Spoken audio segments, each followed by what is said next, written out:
How to fix Discord not opening on PC. Is Discord stuck or refusing to open on your PC? Here's how you can fix it. So first, check if Discord servers are down.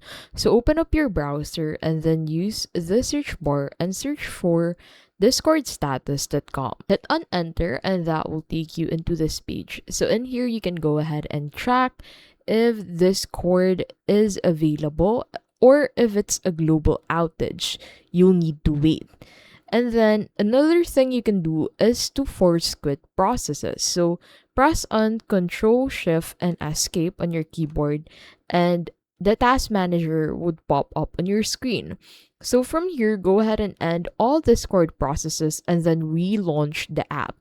So to be able to end it, right click on Discord and then you'll find this end task button. Another thing you can do is to restart your PC. So to do that, click on the Windows icon and then from here, go ahead and click on this power button and then you'll find restart. Sometimes a simple reboot clears background glitches that block Discord from opening. And that is how you can basically fix Discord not opening on PC.